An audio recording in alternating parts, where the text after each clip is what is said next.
दशकं 5 विराट् पुरुषोत्पत्तिः। व्यक्ताव्यक्तमिदं न किञ्चिदभवत् प्राक् प्राकृतप्रक्षये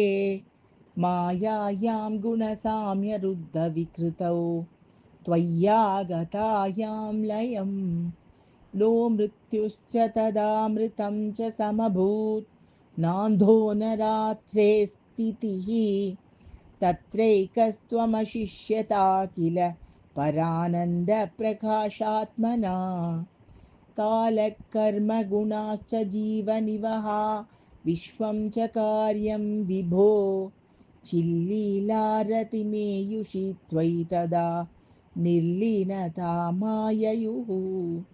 तेषां नैव वदन्त्यसत्त्वमयि भोः शक्त्यात्मना तिष्ठतां नो चेत् किं गगनप्रसूनसदृशां भूयो भवेत् सम्भवः एवं च त्रिपरार्धकालविगतौ वीक्षांसि सृक्षात्मिकां बिभ्राणे त्वयि चुक्षुभे त्रिभुवनी भावाय माया स्वयं मायातः खलु कालशक्तिरखिला दृष्टं स्वभावोऽपि च प्रादुर्भूय गुणान् विकास्य विदधुः तस्याः सहायक्रियाम् माया सन्निहितो प्रविष्टवपुषा साक्षीति गीतो भवान् वेदैस्तां प्रतिबिम्बतो विविशिवान् जीवोऽपि नैवापरः कालादिप्रतिबोधिताथ भवता संचोदिता च स्वयं माया सा खलु बुद्धितत्त्वमसृजत् योऽसौ महान् मुच्यते तत्रासौ त्रिगुणात्मकोऽपि च महान्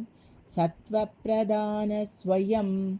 जीवेऽस्मिन् खलु निर्विकल्पमहमित्युद्बोधनिष्पादकः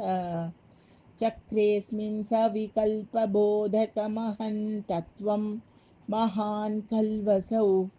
सम्पुष्टं त्रिगुणैस्तमोतिबहुलं विष्णो भवत्प्रेरणा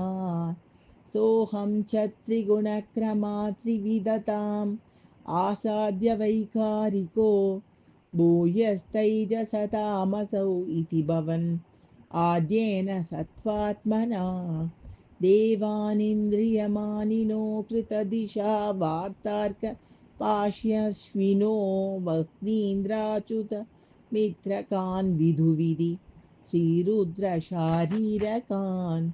भूमन्मानसबुद्ध्यहङ्कृतिमिल चित्ताख्यवृत्त्यन्वितं तच्छान्तःकरणं विभो तव बलात् सत्त्वांश एवासृजत्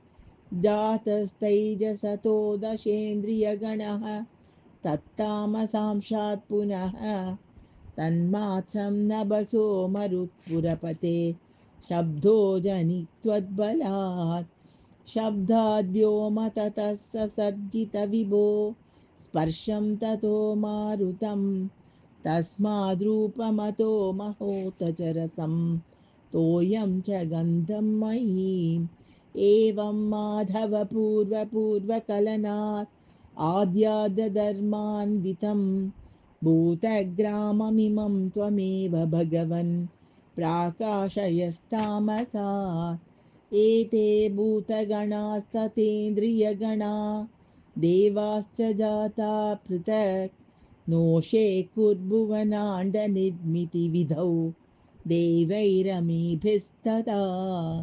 त्वं नानाविधसूक्तिभिर्नुतगुणः